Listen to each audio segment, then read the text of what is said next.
पंथ से सनातन धर्म में ना आ जाइए, इनका निजी विचार है।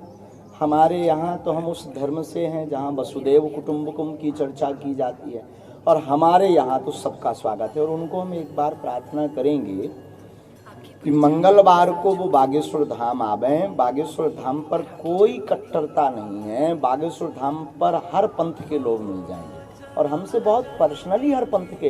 कल ही यहाँ टीकमगढ़ की कलश यात्रा में हमारी राम राजा सरकार की जो झांकी निकल रही थी, राम कथा की जो कलश यात्रा निकल रही थी, उसमें एक जगह नहीं 2-3 जगह मुसलमान भाई पुष्प वर्षा करके स्वागत कर रहे थे। ये वैमनस्यता फैलाना है। और हिंदू राष्ट्र हमारा किसी पंथ के खिलाफ नहीं है। हिंदू राष्ट्र का मतलब हम ये पंथ की लड़ाई बंद करना चाह रहे हैं। कब तक हिंदू मुसलमान करोगे इस देश में? कब तक जाति बात पर मारोगे और गालियां बकोगे? हम हिंदू राष्ट्र से ये मैटर ही खत्म करवाना चाहते कि हिंदू राष्ट्र बने, सामाजिक समरसता हो, सभी पंथ यहाँ पर रहें। राज्य की कल्पना, भारत विश्व गुरु की ओर अग्रसर, शिक्षा नीति में हमारे महापुरुषों की जीवनियां, रामचरितमानस और गीता के पाठ से युवाओं के अंदर का जोश जगाना, और रामचरितमानस और गीता के उपदेशों का पाठन करवा करके प्रत्येक युवा की दिशा और दशा को मार्ग पर रखना। सनातनी मतलब जिसके अंदर रामत्व, राम राज्य की परिकल्पना भरी हुई है। सनातनी मतलब जिसके पहले कुछ नहीं था और जिसके बाद कुछ नहीं रहेगा। सनातनी का मतलब जो अपने आप में ही परिपूर्ण है। सनातनी का मतलब जितने भी मजहब और पंथ हैं उसका जनक। सनातनी का मतलब जिससे ही सब कुछ प्रारंभ हुआ और जिसमें ही सब विलय होगा, वह सनातन। देखो, सनातन धर्म हिंसा का भाव कभी नहीं रखता है, न प्रेरणा देता है, लेकिन आतताई बधारना भी कहता है।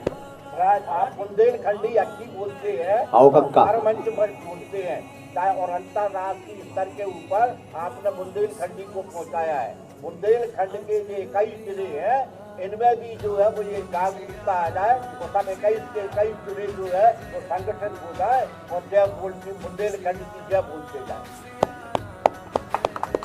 बहुत अच्छा विचार है, हम इसके प्रयास में अनवरत लगे हैं। बुंदेलखंडी ब्रज भाषा की बहन है।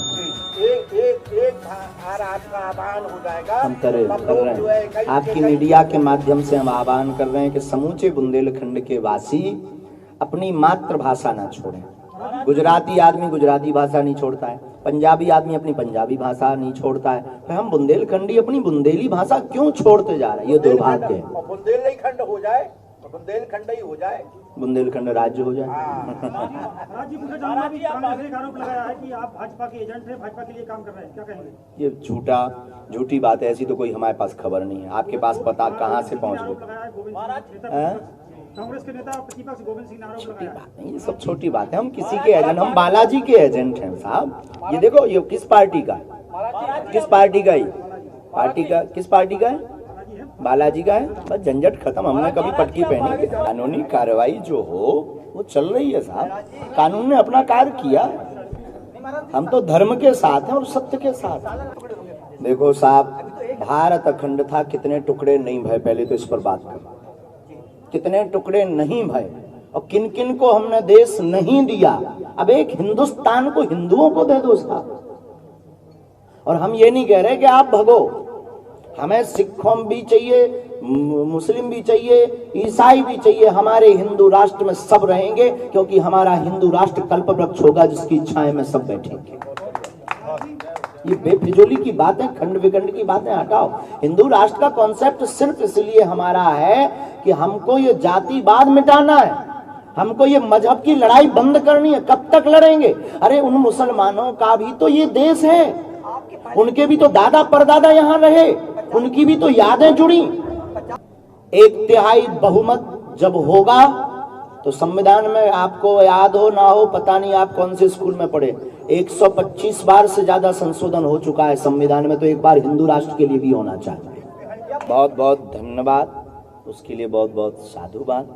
और हृदय से भावना है कि अगर कोई सत्य दिखाता है तो हम तो कुछ हमारे पास है नहीं, हम तो ऋषि परंपरा के एक साधारण से तुच्छ से दास हैं। हम तो अपने इष्ट से प्रार्थना कर सकते हैं कि जो सत्य दिखाने की सामर्थ्यता रखता है उसका विवेक ऐसा ही बना रहे। कृपा करने वाले श्री बागेश्वर बालाजी हैं और हम आपको बता दें कि हमारे संकल्प सदैव से हमेशा से सनातन के लिए और समाज हित के लिए रहे, किसी विशेष वर्ग या पंथ के लिए नहीं रहे। दूसरी बात, जो भी कार्य हमने गुरु प्रेरणा से किया, अपनी तो कोई सामर्थ्यता नहीं, हम तो जो भी करते बालाजी की सामर्थ्यता से करते हैं, लेकिन उसके पीछे केवल और केवल प्रत्येक मानव का हित छिपा हुआ है। आप हमको बांट रहे, ये आपकी सोच है। आप हमारे ऊपर आरोप लगा रहे, ये आपकी सोच है। आपकी मीडिया के माध्यम से हम बताना चाहते हैं कि 125 कन्या विवाह में मात्र 2 सामान्य वर्ग की बेटियों का विवाह हुआ है, बाकी अनुसूचित जाति, अनुसूचित जनजाति बेटियों का विवाह करवाया है और पिछड़ा वर्ग की।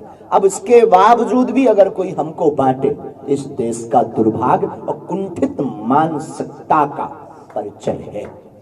और आपको सुनकर आश्चर्य लगेगा, हम जातिवादी नहीं हैं, इसीलिए सबरी माता की कथा करते हैं और इसीलिए हम वनवास में वनों में जाकर के आदिवासियों को जगाते हैं।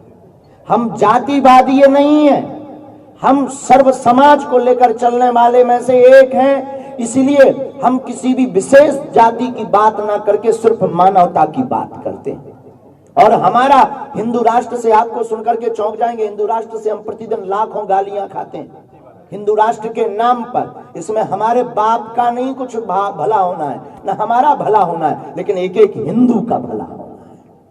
उसी प्रकार जो नशा मुक्ति का अभियान है वो हमारा केवल निजी हित के लिए नहीं है। हमारी व्यासपीठ और बागेश्वर पीठ का सिर्फ संकल्प ये है कि पूरे भारत का कल्याण हो, विश्व का कल्याण हो और एक एक व्यक्ति सुधर करके भारत को विश्व गुरु बनाने के लिए अपने जीवन की कुछ अंश सहयोग कर पावे और उसका घर समृद्ध हो, उसकी जीवन उन्नति हो।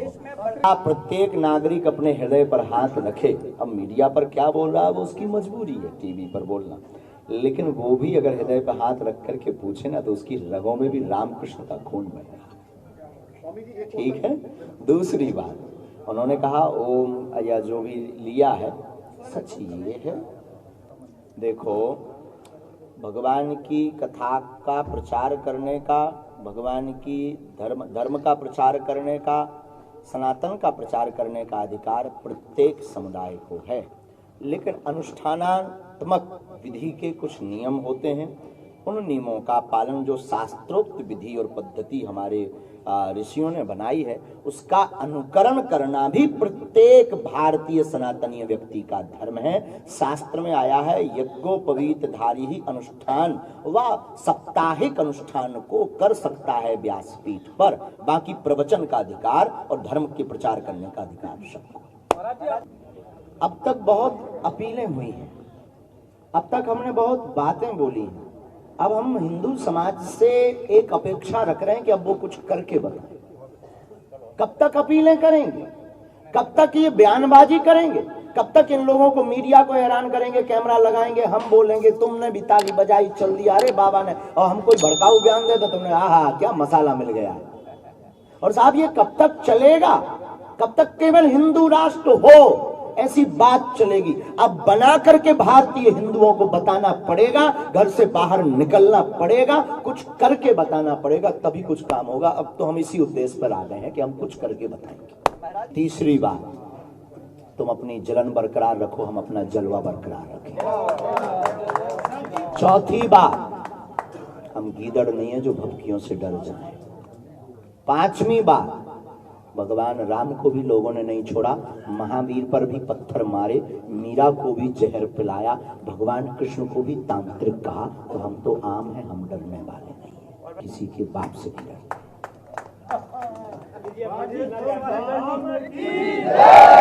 तुम अगर खौफ बनाना चाहो तो बना के बताओ। छठवीं बार हो गई, बहुत पुराना विषय, शादी जल्दी होगी, धूमधाम से होगी, आप भी आना। जितना कैंसर से इंसान को खतरा है, जितना कोरोना से लोगों को खतरा है, उतना ही जातिवाद से हिंदुत्व को खतरा है। वीडियो को लाइक कर दो और चैनल को सब्सक्राइब कर दो। अरे भैया आप ऐसे इतना प्यार से बोलोगे तो ये लाइक भी नहीं करेंगे और सब्सक्राइब भी नहीं करेंगे। ये तो उन्हीं को लाइक करते हैं ना जो इनको माँ की कसम देते हैं और फोन की कसम देते हैं। अरे नहीं छोटू, ऐसी कोई बात नहीं है, ये लोग बहुत ही अच्छे, मुझे पता है। वीडियो को लाइक भी करेंगे और चैनल को सब्सक्राइब भी करेंगे।